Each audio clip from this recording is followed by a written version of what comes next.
But we're the Maryville group. So this is the Davinci system. So what you'll potentially see is this exact setup where the vision card is kind of tucked in the back there. So what we're going to start is basically from disconnected to making all the pieces talking and communicating. And we're doing this by unplugging 3 of the black cables, the black plug-in cords from this wall, and we're going to plug it into here. Patient cart is plugged in over here, and then the third component is the surgeon console. So high-level overview of these pieces. Patient cart. This is what actually attaches to the patient. Okay. This is the kind of working port that's attached to the cannulas that are in the abdomen that the surgeon controls from the surgeon console. So they dock the robot is docked to the patient, the surgeon goes over here and sits down and then does their work in the manipulation. So patient cart, vision cart because it has the monitor on it, that is what's going to give us so you can kind of see the back of it. This is the brain of the system. So this is going to have your energy. This is going to have your vision, or your video controller, endoscope controller. And what Josh is doing is making this connection. So the way these talk is through this blue cable. So if you find yourself in a room that is disconnected, the surgeon console and the vision card, they remain connected. We disconnect this one so that it can be stored. And what he did, and he'll swing it around here in a second, is show you how to actually make that connection with the blue cable. So disconnect that. Yeah. And just keep going. So there's a little, let me just come around here. There's a little red line on here that connects cap on, and then there's a red line on the back of every single one of these connector pieces. In order to be able to get this off, just twist and it pops right off. A little twist on the little handle here, and then okay. But it's real important though that there's little cables in here. So after you unplug one of these or disconnect, always cap it back off. Because if it's not capped off, then you could break the wire in there. Questions? So another piece too, if one of these cords becomes disconnected intraoperatively, right, it will actually shut down the whole system. So it's really important to make sure that the cords are always stay plugged in and that you're really careful not to run over the cords or disconnect it from the back of one of the units. And I think these are around like $2,500, so don't run over it with the 2,000-pound machine here.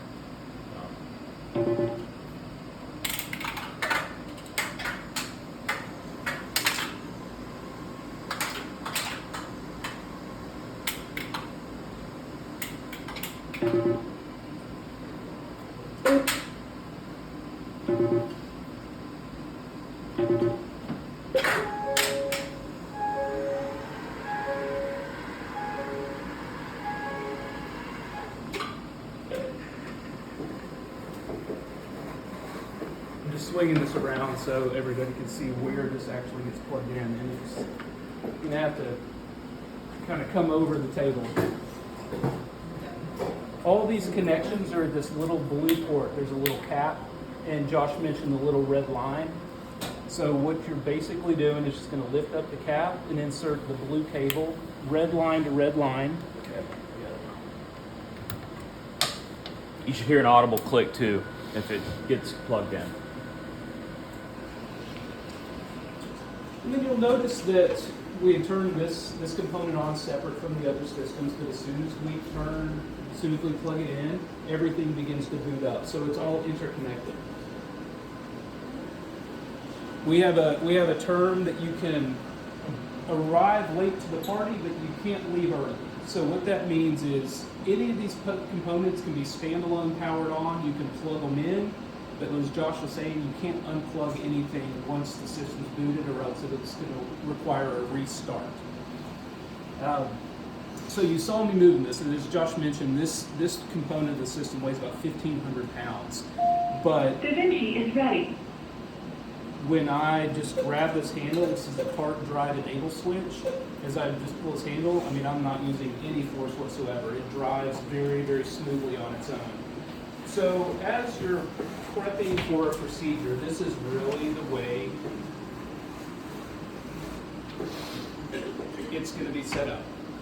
So we've got our three components. Let's swing this around now that we've got our power on.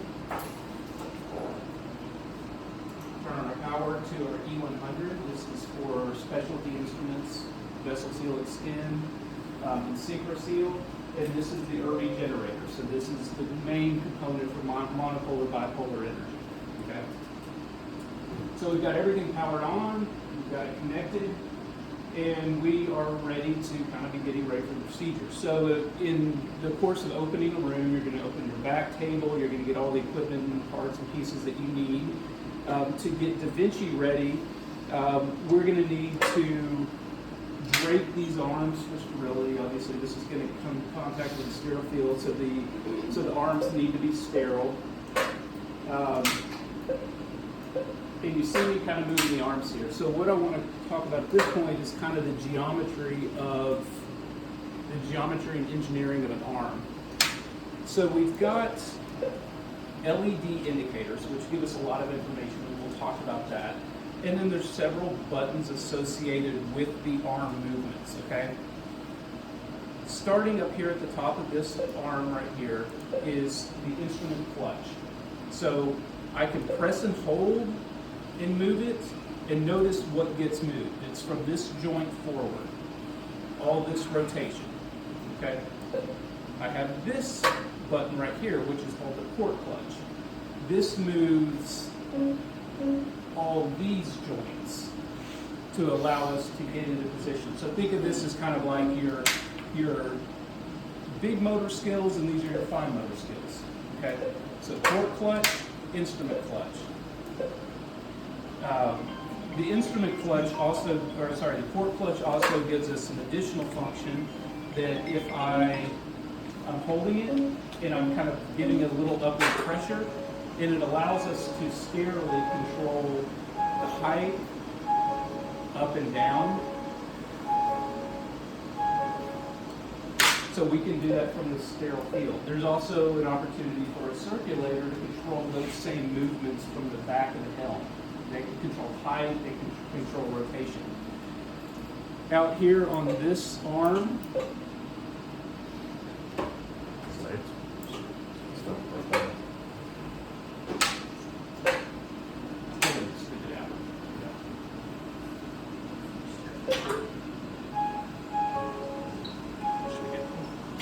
out here on the back of arm 1, in the back of arm 4, there's a button that I'm going to bring into view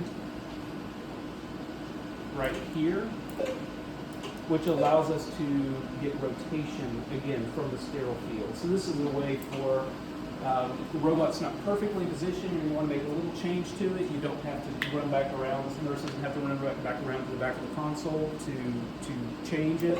We can just do it from the sterile field. There's another button here, which is our patient clearance button. So we may use this if the way we're positioned is maybe a little too close to the patient body, or we need to try to reach a little bit further with an instrument. We can adjust it using the up and down features of the patient clearance. And then finally, just any grab of the handle.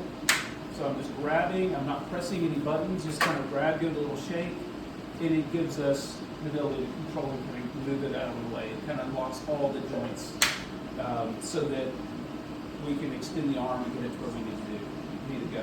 So we would use this largely for draping, and that's going to be the next thing that we talk about is draping the robot. Anybody in here experienced with draping? Have you seen it? You want to demonstrate for us? Sure. Because we have a way to do it, but you may have a better technique, and you did it. We have some OD. Yeah. I'll put one in here, the other day. Yes. Oh, heck yeah.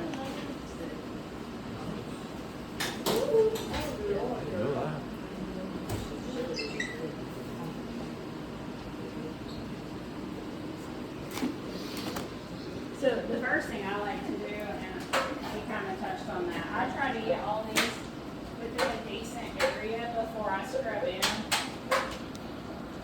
That way I don't have to do a lot of messing around. The straighter they are, the easier they're going to be to drape. And you want enough room to get your body in. So most people are right-handed. So I take my dominant hand. I'm going to open this way. I'm going to open till I find this plastic piece, and I'm going to put that in my dominant hand because I know that needs to go on the front side. This goes on the front. So if you open it up and you put it in your non-dominant, you're throwing it on your back backwards. So to me, it's easier to go dominant hand. You're going to put it on just like a little hat. I call this like brushing the hair because you're just pushing it down.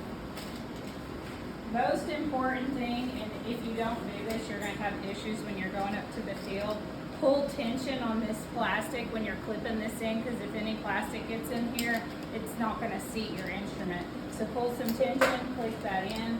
At this point, I have access to move this wherever I want to move it. So you've got hand slots. Throw your hands in each slot.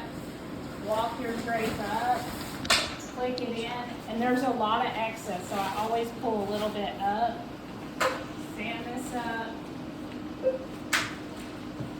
Again, brushing the hair back, getting this out of the way. You need to get all your plastic out of the way. You're working.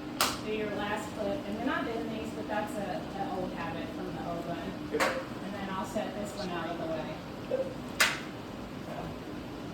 Any questions on that? It takes some practice. Getting it oriented is gonna take a couple times doing it, but it's like draping a C-arm, you know, and it's just something that you'll learn to do. Does anybody want to volunteer to give it a shot? Any volunteers? Anybody? Go for it now. I'll have like a little call out too. So if you look up there on the touch screen, it notifies that it should be correctly, right? It disappears. So you notice that 2, 3, and 4 are still not great because it doesn't recognize it up there. So now, if she would have, more likely, if that part comes off, so if we just pinch the sides here, that comes off, it doesn't recognize it anymore. So as soon as you attach that back on, it goes away. Just a little fail safe.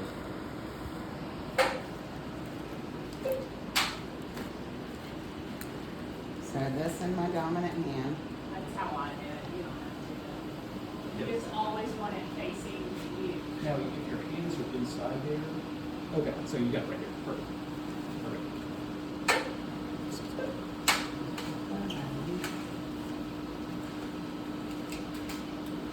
So you have it rotated, so you're just going to spin the drape 90 degrees or 180 So degrees. this clip has to go down here. There. Perfect. Oh, I see, okay. Yeah. Yeah. And now work it down. Do I have to undo this? Yeah, turn it. You can just pet the dog or brush the hair. Yeah, perfect. See how this All plastic the is plastic molded? out. Yeah, just get that mold around the carriage.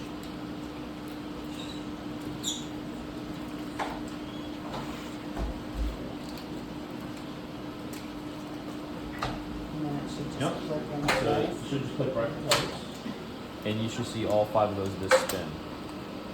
So now that you kind of, just like she was saying, once you get that little housing of thick plastic piece on, now just press straight down. Now watch, all 5 of those wheels are going to spin, and then if you look up there, number 2 just disappeared. See it? Okay. So now, just like she's, It's connected the way it It needs is. to be. and then you can put your hands in these little hand Do I need pockets to right here. connect this first though, right? You Uh-huh. can, whichever doesn't way, it matter. does not matter. So hands in, walk it Yeah, out. walk it up. And then where those 2 hand pieces are, there's magnets in there. And those magnets just go up there to So the red part. you're in one layer deep. Yep. Just like- Actually, we're in right at the rim. Yep, there you go. Right there next to I'll the probably hand. contaminate this. No.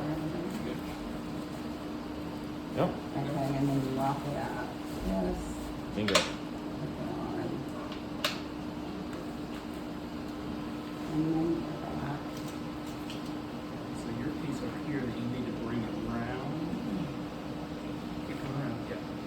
And then at this point, you can actually move the arm up and get it So I can see. so you what can I'm see it. doing. Yep.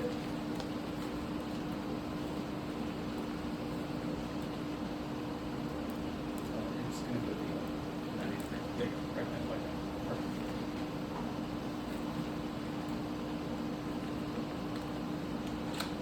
There you go. One more clip, which is right there. It goes right on top of that button. So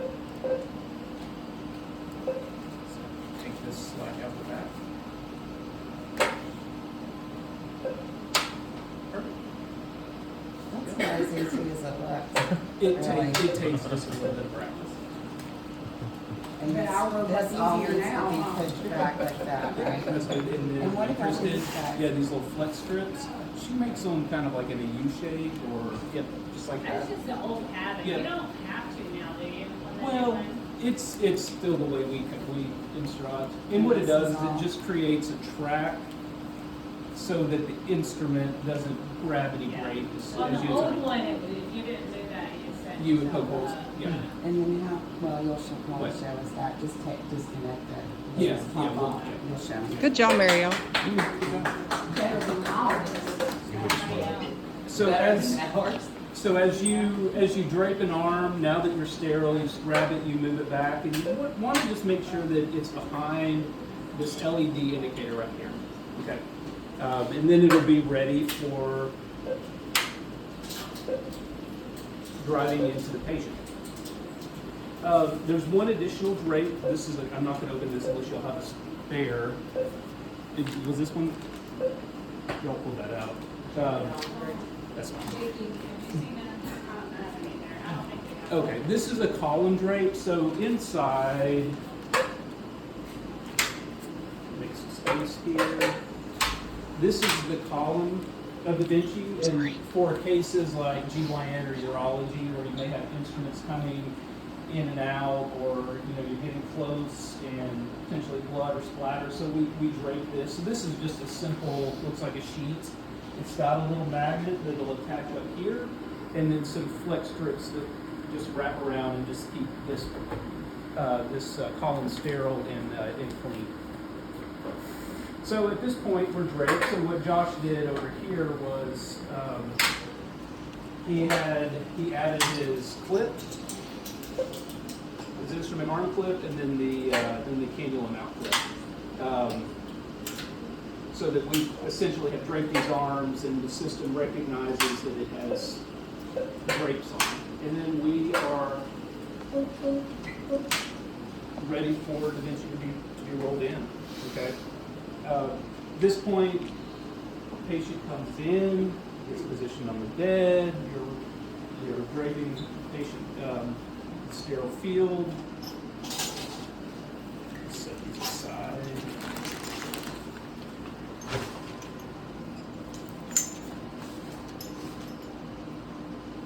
And then we could talk a little bit about what makes a Well, you're going to do that. Are you going to talk about the controls on the? Yeah. Okay. Yeah. Sorry, I'm jumping ahead. Yeah. So as we're building robotic trocars, so these are the robotic trocars, and I was going to demonstrate something as to the why. A little bit of this technology and why robotics is different from laparoscopy.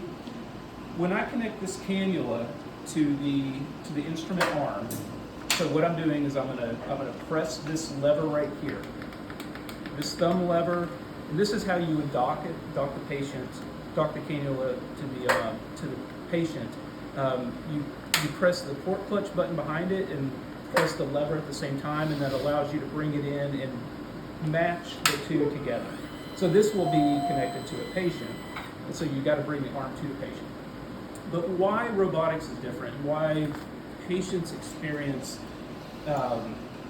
significantly less pain post-operatively, is when this cannula is mounted to the arm, and I'm going to show you the action that the surgeon would have throughout the procedure.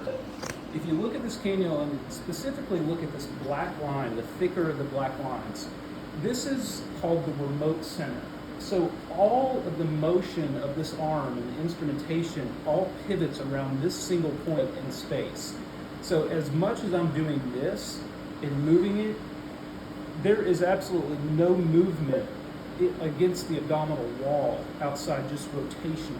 Okay, so what the patients, they don't get torquing on the abdominal wall as in a laparoscopic case. And obviously it's not an open case, so they don't experience that outcome. So they end up feeling a lot better and having a lot less postoperative pain, specifically from this feature right here called the remote center.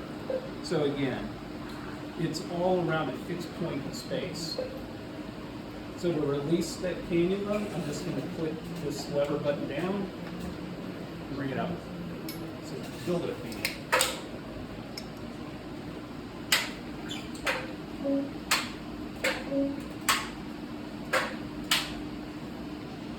So we have our reusable cannulas. Okay. When you pop a tray open, just want to make sure, obviously, that they're clean. Do you all have the gauges here? What in there? You see a gauge?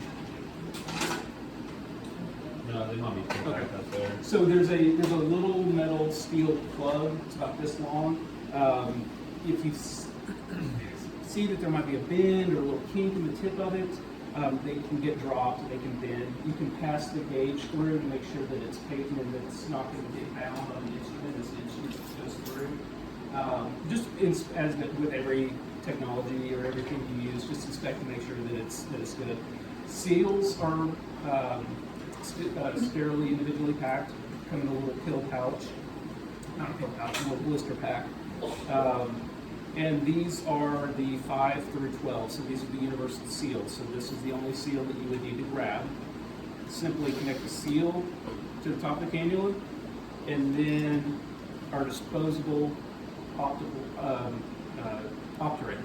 Okay, so if this can be used with a 5mm scope if they wanted to do a visual optical entry, or just whatever technique that surgeons generally use, they'll just continue to use, whether it's Veris or sawn, cut down, or whatever. So to build this cannula, then we would just add those 3 pieces together, and then that's how you would enter the abdomen. Okay. Just swap this out for cannula, so you step 4, so you don't need to open 4 of these, just 1 of these. Any questions on any of this so far? Okay.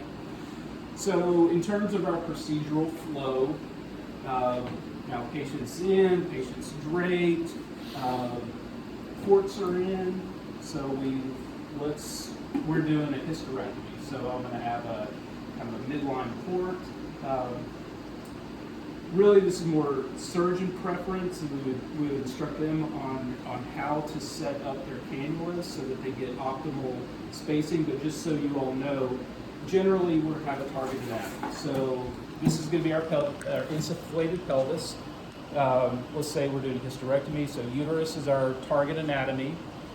We're going to want to be 10 to 20 centimeters from the target anatomy with our endoscope placement. Okay. If you get too close, you're going to restrict yourself. If you're too far away, you might not have enough reach. So 10 to 20 centimeters is ideal. So this would be set up for our hysterectomy, and then ultimately we're going to be kind of pointed down, looking at the abdomen or looking at the pelvis. When we start talking about accessory ports or additional ports, as a general rule, you want to be 8 to 10 centimeters away from your camera. So this is going to be an 8 to 10 centimeters. It's about the width of your hand. Another 8 to 10 centimeters, because we're going to do a forearm procedure here. That's one of the other features of Davinci, is that you've got 3 arms in there, and so maximize it, take advantage of that. And then our other 8 to 10, or other cannula 8 to 10 centimeters apart. Now, instruments they want to use, it's all over the place, and it's all surgeon preference. As a general rule, they use probably an energy in their right hand, if they're right hand dominant, and then just a rasper in their left hand. And then depending on what they're doing, kind of procedure they're doing, they may switch the 3rd arm port to left or right, depending on what's optimal for that individual procedure. We'll get our pelvis set up. One other thing, as we're talking about just pre-operative setup and getting everything ready, the scissor monopolar curved scissor is the only instrument that really requires any setup. And what we have with the scissor is a scissor tip cover. So it comes like this. So what we're attempting to do is we're attempting to insulate all the metal and just expose the very tip of the scissor so that as the surgeon maneuvers this instrument, that none of this contacts tissue. So we have a tip cover. So it's just a silicone cap that goes over the scissor tip, okay? You see this orange, this is our orange indicator, which shows us that we have it on too far or just right. So using the little blue cover, it kind of acts as a grip, and so I'm simply going to just put this over, and sometimes it's not easy, it's a little bit tight, but I'm just going to work this down, and I want to make sure my tip cover covers up all the orange on this scissor tip. So I'm just going to continue working this down. I'm just kind of squeezing. Like I said, got to work on it.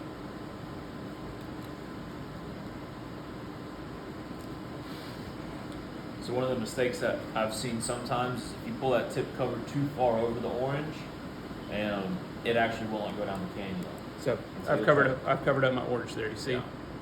So that's the only instrument that requires any sort of prep. For your energy instruments, in your robotic instrument tray, you're going to have both your cords, blue for bipolar, so if you like alliterations, blue for bipolar, green for monopolar. So monopolar instruments, obviously, the scissor, the hook, that'll use the green cord, and then the blue cord will be for the bipolar. Not disposable. Not disposable. They will die. They will fail after a certain number of uses, but we repose them until that point. And the system will let us know that it's not working. Any questions at this point? So we're draped, we've got our ports in, surgeon says, okay, ready to dock. So now we are to the docking phase. You want to do like a little 90-degree turn here? Yeah, let's see if we can just.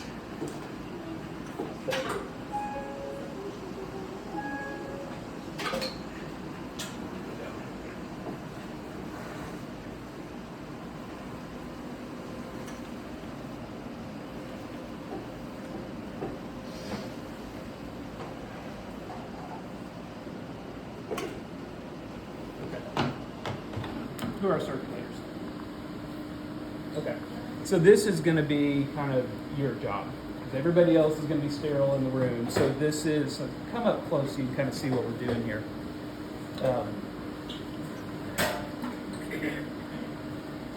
So system is draped. We're ready to dock. Did you hear that in there? Okay. So depending on the procedure, we're going to have some options about what we're going to do. So the first thing it's going to do is ask us to select anatomy. Okay, so we talked about doing a hysterectomy, so we'll be doing a pelvic procedure. It'd be the same for urology. And then we're going to decide where we're coming in from the patient. So we're basically coming in from the patient's right at a corner, but the system kind of assumes we're coming in perpendicular. We don't exactly have to be perpendicular, but we're going to select patient right. So we select patient right there. Deploy for docking. So that'll be our next stop, next button to press. And as I do this, based on our procedure setup and the side of the patient we're coming in from, it's going to kind of assume what we want to do.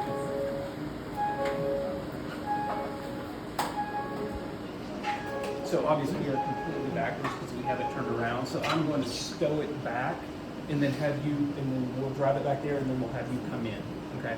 So to sterile stow, and you would do this at the end of a procedure once you back the robot away from the patient, say we're done, we're ready to come off.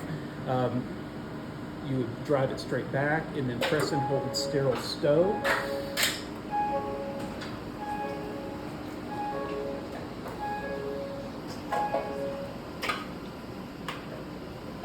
No, I've done it.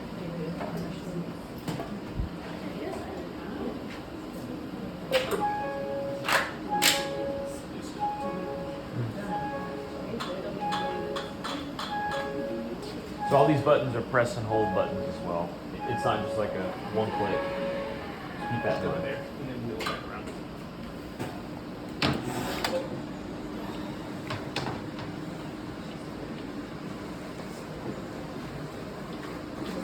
Bill, get that white cord right there. It's caught in the wedge. Jeez. Hold on, let me extend the bone. Kelsey, why don't you come do this? She wrote it yesterday and she did really good. Well, Kelsey is one of our fabulous new nurses, so right. she doesn't have as much experience as the others. All She's right. wonderful. So I guess you're up then. All in, right in. She does. Right in. All right. So you're gonna press and hold deploy for docking.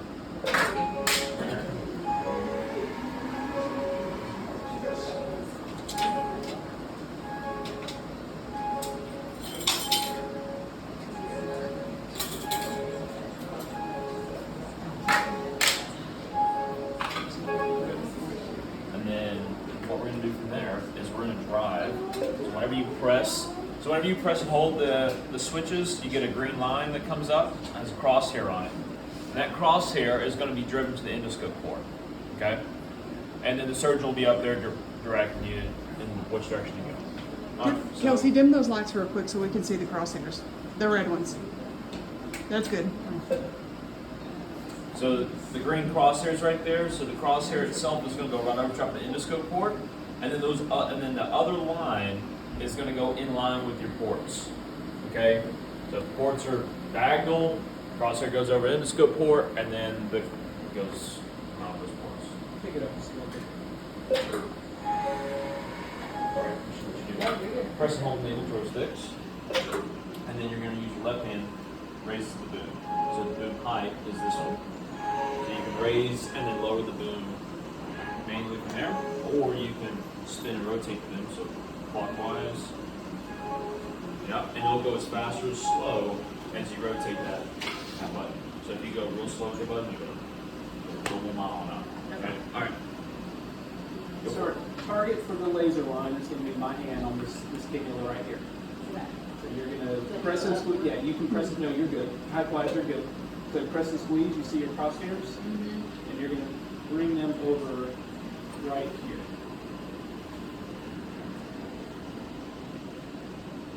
And for the yeah, you can drive it in completely perpendicularly. You are dead on target. 2 inches, 1 inch, stop. Perfect. Good job.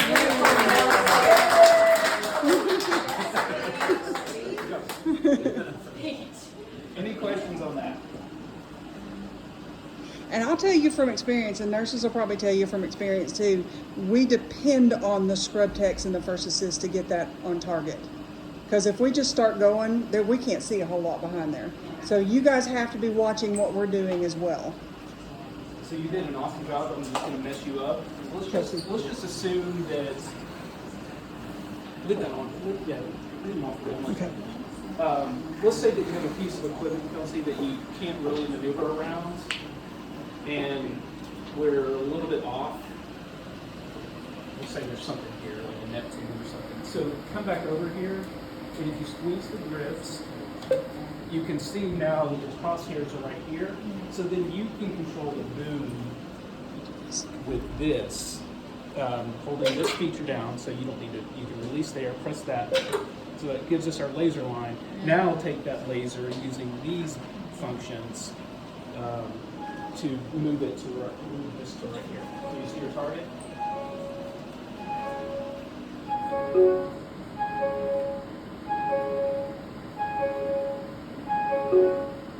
All right, so look, and whenever you hear that little, the boom is reaching, so that's as far as you can go.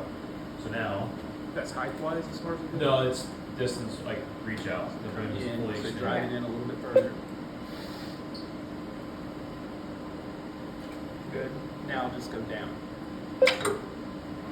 Like that. No, sorry, the laser line towards the feet. I see what you're saying. Yep. Perfect. Good job. Very nice. So a couple different ways to do it, depending on what you have here. If you have too much congestion, just get it in close and you can make adjustments, or as she did the first time around, just drive it in straight perpendicular. So at this point, we're going to dock. We always dock to our endoscope first. So the endoscope will either be in arm 2 or 3, depending on the procedure. Whether we're doing a 3-arm procedure or 4-arm procedure, but the first one you always dock is going to be the camera port. Okay. So what I'm going to do, again, I'm pressing the lever down. Maybe blocked by this arm right here.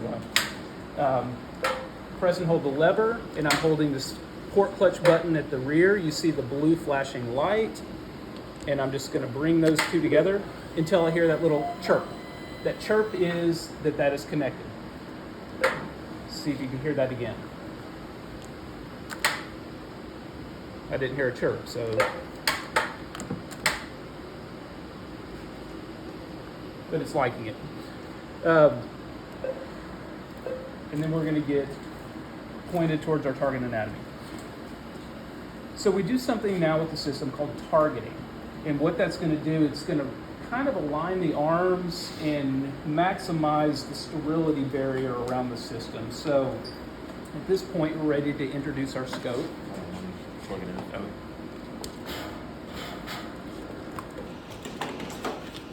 Is that one in your way? We've got 2 scopes. We've got a 0 scope and a 30. 30 will give us an 30 up or 30 down. You can see the way the little angle of the scope here, so this is going to be in the 30 up orientation. If I hold my housing towards the ceiling, this little gray piece, and then manually rotate the scope, that gives us a 30 down orientation. Okay, and then the system automatically makes kind of an adjustment there. So when targeting again, we're going to try to maximize our sterility barrier. We use a technique on instrument insertion and scope insertion called the pole vault, where you start the tip in and simply bring it into the slot on each of the carriages. So pole vault in. Those little chirps are the calibration. It's setting itself up. The system is telling us what to do here. So point cannula at target anatomy and press the targeting button. So again, from this point on, we're generally not going to press this button. Okay, we can do it to relieve pressure on the abdomen, but for the most part, everything we'll do now is going to be on this instrument arm clutch button. So I'm going to just rapid click it. Notice what's happening to my LED. LED is flashing now. We're seeing flashing blue here, see flashing blue here. And when it's flashing, I can simply insert my scope, pointing it towards my target anatomy. And then we target. So I'm going to take the scope out real quick and show you the targeting button. So we see 3 buttons on the scope housing. Okay, illuminator on, photo button, and then the one that looks kind of like a bullseye, that's going to be our targeting button. So pole vault in, seat in the housing, calibrates, instrument clutch, blue flashing light, insert scope into the abdomen, press or align with the target anatomy, and then I'm going to hit that targeting button. So what I do here is I stabilize the cannula. It's important to do this. Stabilize the cannula because it's going to release all the brakes. We don't want this to pull out. And then press and hold targeting button. And you'll see it made a little adjustment. Okay, very little adjustment because we did a good job driving it in. Yeah, great job driving it. And from that point, we dock the remaining arms. So what we'll do is we'll bring these arms Wanna do this one?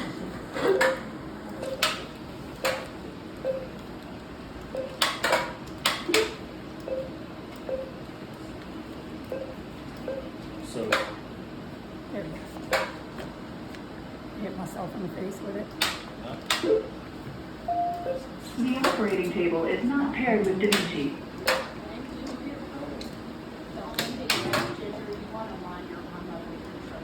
Oh, yeah.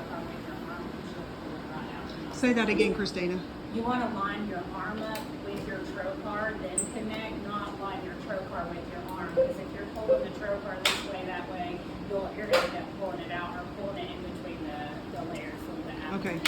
So, Thank you. so the way that I like to teach people to dock the cannula to the arm, right? I use this button. So let's say my cannula is flayed over like that. Then I line the arm up in line with that cannula, right? And then I use my fine-tune buttons in order to match it up to the cannula. And then I use the very bottom. I dock like the very bottom of that fin first, and then just rotate it into its housing. So bottom to top. Docking takes a little bit of practice. You'll find that you'll have a hard time kind of getting them aligned. You might have a cannula that's not. So even this one over here, arm forward, and this is just because the system's up high and we're really down low lateral. This would not be a normal anatomical setup. It's telling us that ensure cannula mount is properly closed. So I still don't have this one lined up yet.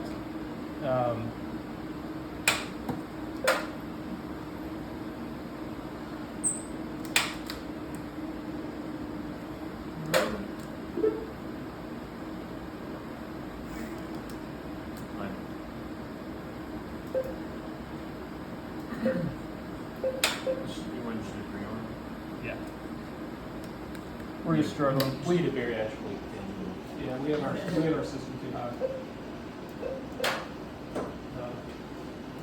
Okay, so we're docked. LEDs are now giving us some indication. So the blue is ready to go, right?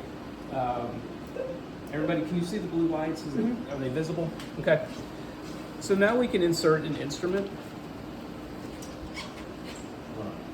Oh, yes, sorry. Yeah. Let me take one step back. So, yes, we are docked, okay? But what we don't like here really is the spacing of the arms. So, what we're essentially looking for is a fist width of distance at minimum between every joint all the way up the arm. So, right here, I'm really tight. I'm really tight here. So, this arm 2 and 3 need to get separated. And then I've got a really wide space between arms 1 and 2, so we're going to want to kind of adjust that as well. So what we'll do, and I told you we don't really use this button, the support clutch button after we're docked, but this is the only time which you do this, and you're just going to kind of give your arms a little more spacing. Anytime you press the port clutch and you're docked to the patient, we want to stabilize that cannula. So what I'm doing is, give me a little swing over. We're just going to create some space between those arms, and then arm 3 over, or 1 over here. Just going to bring those in line. So now I've got good spacing between my arms. I'm not expecting any collisions. Got at least a fist width all the way up. And we should be good for the procedure without any external collisions, and we're going to be able to maximize movements and functionality of the system. Inserting an instrument now, so we'll put a grasp rotor on that side.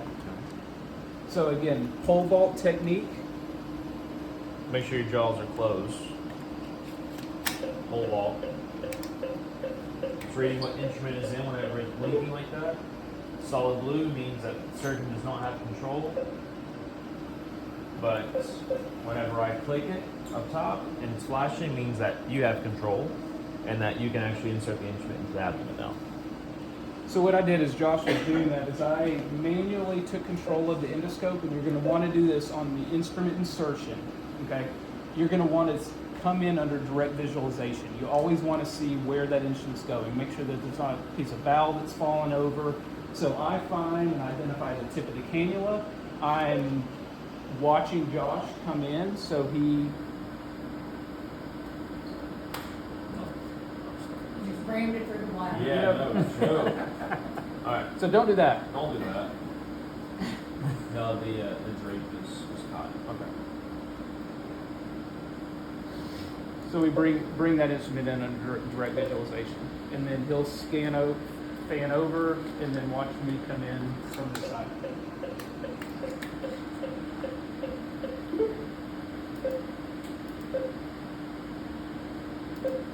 I want to see I'm pressing the instrument clutch button. I want to see my blue flashing light, and then I'm just going to slowly. And then I click the instrument clutch button again so the blue stops flashing. Basically, solid blue means the surgeon can take control. Okay. Any questions? I know this is a lot and it will take some repetition and some practice. But any questions at this point? None? Okay. The LEDs are a great indicator for us, and we talk about now instrument changes. So we may start a procedure to do this instrument configuration for 10 or 15 minutes, do a couple steps, and then they're going to want to change and switch to something else. So how do we switch instruments? The instruments have these little buttons on the side. Okay, so we'll press these buttons. We'll press these buttons and to release the instrument. So when I do that, I'm going to press, and then I'm going to pull back and take the instrument out. Okay. Before you do that, obviously communicate with the surgeon and say, okay, instrument 1, replace that with a needle driver. So we'll swap that out. We'll replace the grasper with a needle driver.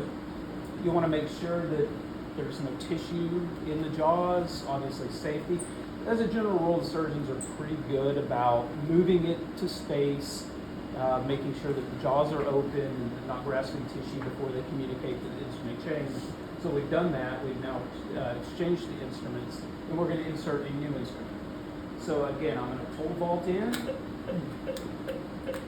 and you'll notice the LEDs will change. Once this recognizes, this is a feature called guided tool change. So the green flashing light is called guided tool change.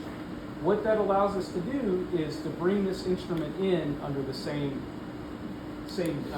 angle and depth that previous instrument left. Okay, as long as you see these green flashing lights. Okay, so if I see the green flashing lights, I always would want to be watching it under direct visualization come in. You want to be watching the monitor, but I'm just going to take this down until it stops. And now we see the blue solid lighting. Okay. A couple other LEDs you'll see. The seals have a little bit of rubber, obviously, to keep insufflation in, and it can cause some friction on the instrument. So if you feel like you're pulling it back kind of slow, the carriage is coming back with the instrument. It was just going faster than we were pulling it out. So we get this yellow light. That's perfectly fine. We just pull it out and we see the blue again. Okay, so if we put this instrument back in, we should have that guided tool change again. Green light coming in. In a scenario where we clutch the arm or make any change to the arm, so you forgot that you had guided tool change, and so now we put this instrument back in. We're not going to have our green flashing light, so we can't just push this instrument in like we did before. So if this situation occurs, you definitely want to watch it come back in under direct visualization, because our angle may have changed, or our trajectory may have changed. So we scan over. Shut off some indicators. Yeah, good. Talk about it. So another way, like whenever you're inside the abdomen looking for these instruments, you notice pull that out. You can slide it back in so you can find it. So if you guys are ever looking for an instrument, can't find it inside the abdomen, you notice over here as the number 1 over top, and it has these little yellow and black railroad tracks. So you'll be over here, you'll be scanning for it, you can't find it.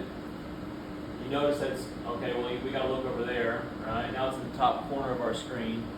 Keep looking, keep looking, keep looking. And where is it? Just back your camera out and then right there, right? So that's always showing you where the tips of the instruments are throughout the case. Okay? Just go ahead.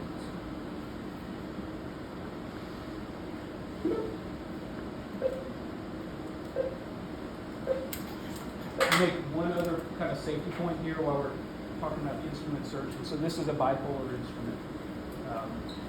I'm going to insert it in, and now it's obviously going to have bipolar energy connected to it. So the energy is going to connect to the Irby generator. If I were to connect with this green flashing light, so this is just something to watch for and make sure that you get the cadence correct. So if I try to insert this cable on while I have the green flashing light, I have no control of how much force I'm pressing on. I might be pushing too hard and go in too quickly with that instrument. So as a best practice, either connect your energy prior to inserting or insert your instrument, get it to its point, its position where it wants to be, and then connect your energy for not only bipolar but also the monopolar scissors. And that's just a kind of a watch out and a safety. We don't have this instrument in very far, but if you're at the very limits of it and try to push too hard, you can push past where it wants to go. So just the system will guide you. It has all these safety checks, but just be mindful of that. And then with respect to connecting the other half of the energy, if we have an issue, 99% of the time, this is plugged in upside down. So if you're not getting energy, either monopolar or the bipolar is plugged in upside down. You'll see this little thumb depression here. This side has writing on it. This side has the thumb depression. Thumb depression always towards the ceiling on both of the cables.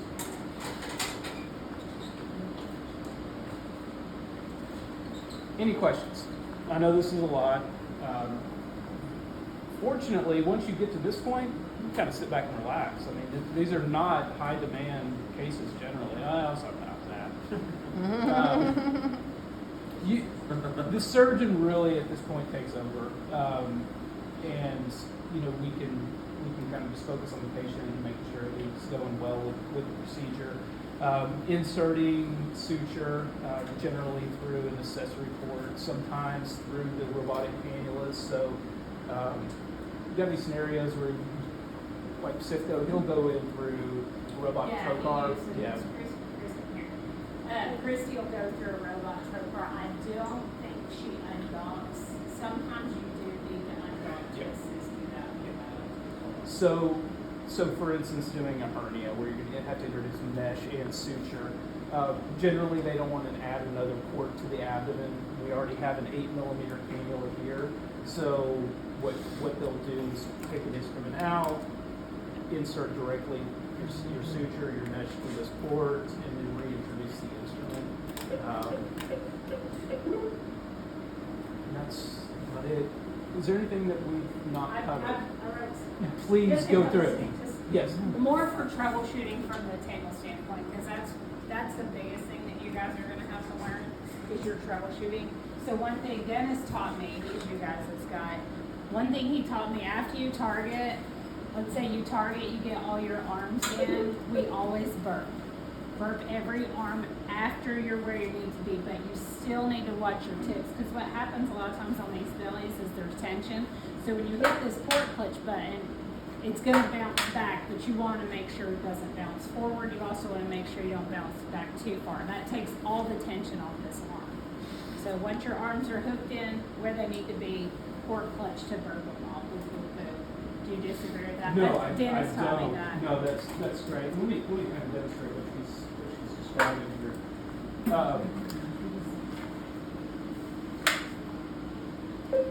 So it's hard to demonstrate on this rigid plastic model, but when these cannulas go in straight perpendicular to the abdomen, So they go in like this, but your target anatomy is way down here. So ultimately, you're going to begin flexing these arms at an angle.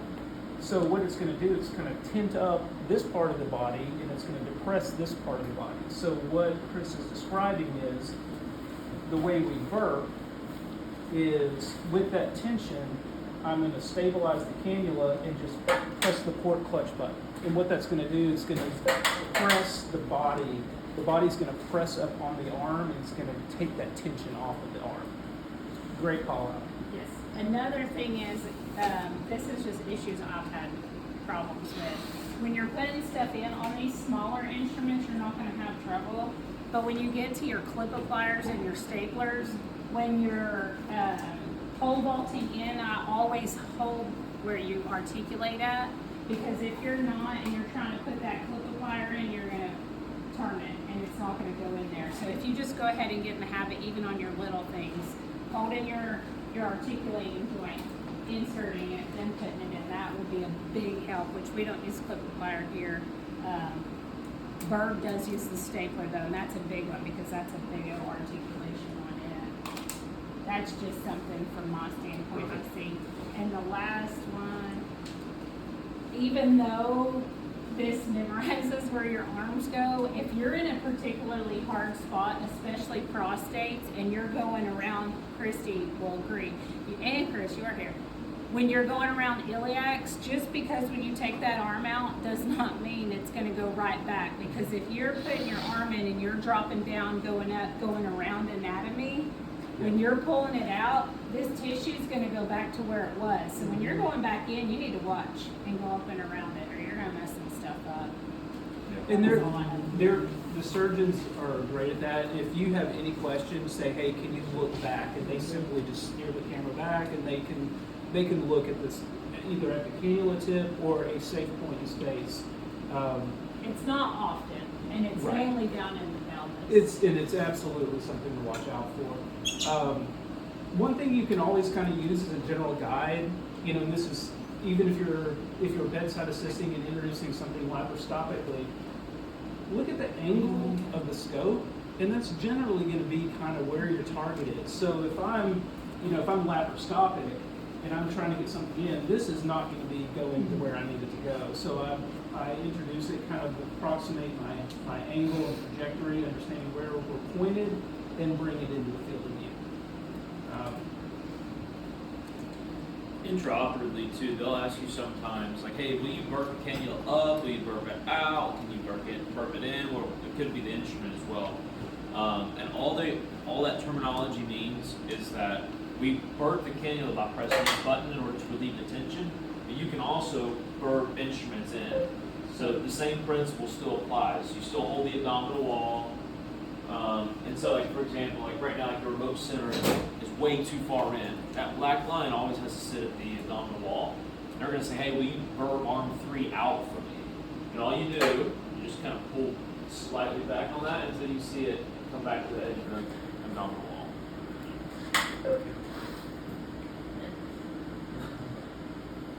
Alright, so I did it successfully. If they say burp it in, you just, obviously you would want to be watching the tip of the instrument come in as well. Do you ever see that? Yes. Having to push in? Yeah, So no, if you're and at if the we are pushing in, the doctor should remind you, but occasionally they don't remember. If your instrument is at its farthest point into the, let's say we're in the pelvis, into the pelvis, and they're like, I need a little bit more, burp me in, pull that instrument out first. That way when you're pushing in, you're not stabbing things you're not supposed to. So just pull it out, reseat it, you'll hear it click, click, click. Then burp your trocar in, put your instrument back in. But yeah, we don't do a whole lot of burping. It's just they'll find a spot where they just need half a centimeter more, Yeah. and then Yeah, That- or sometimes they need a little more space between arms, and they'll say burp that trocar laterally. Wider. So you're gonna be pushing against the abdomen, or pulling against it, I should say, but it may just give them that little bit of extra that they need. They'll do what they need to. You hit the button to burp it, and it'll go back into place more naturally. Sometimes your surgeon doesn't know how to tell you what's wrong Yes. because they don't understand this part of it. Yes. They only know their part, and so they'll say, I can't reach, or I'm stuck. and sometimes it's just that millimeter movement will give them all the clearance in the world, and they'll think that you have done something major and you've hit that button and gone, you know, not even an inch. Right. But that's usually what they want. It's just a very small movement. Yeah. Yes. So, one watch out too, guys. This is extremely safe system. So if you guys ever run into any issues at all, Bill or I don't answer the phone, we have a 24-hour, 7 days a week, 365 service that will hack in, I call hacking in, and diagnose the issue of the robot and help you guys troubleshoot. It's called DV-Stat. So Donna should have the phone number for that.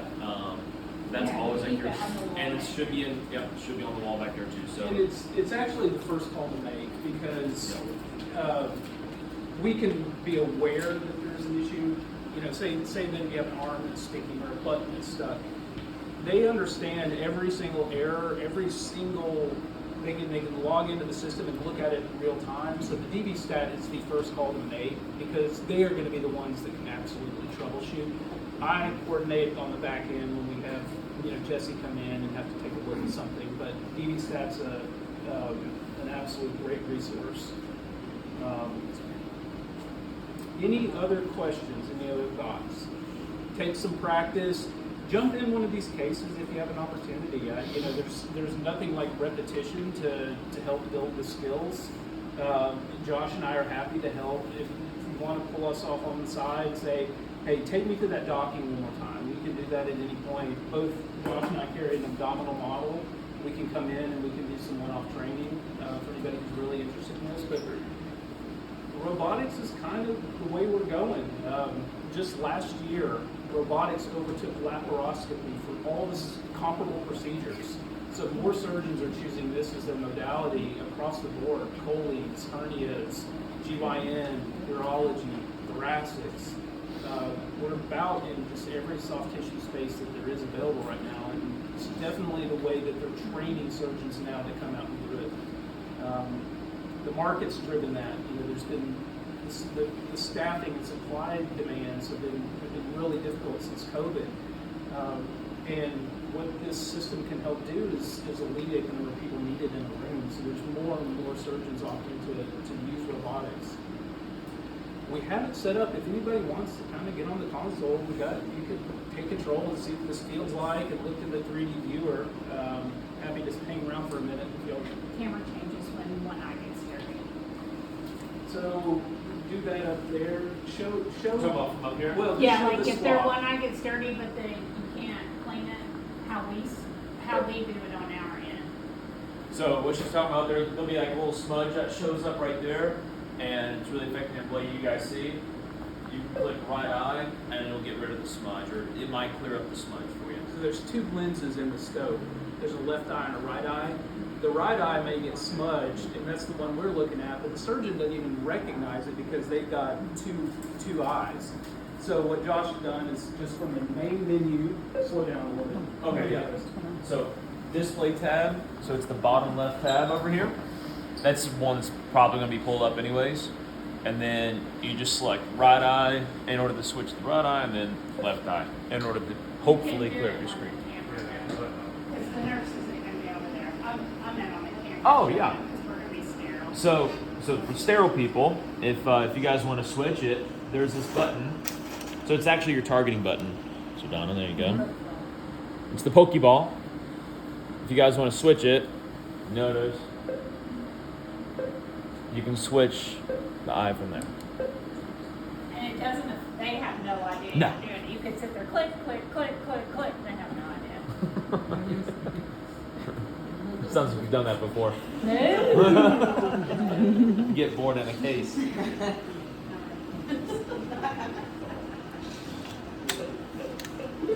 Anything? Questions? Thank you, Bill welcome. and Josh, for coming in. We really appreciate it. You're welcome.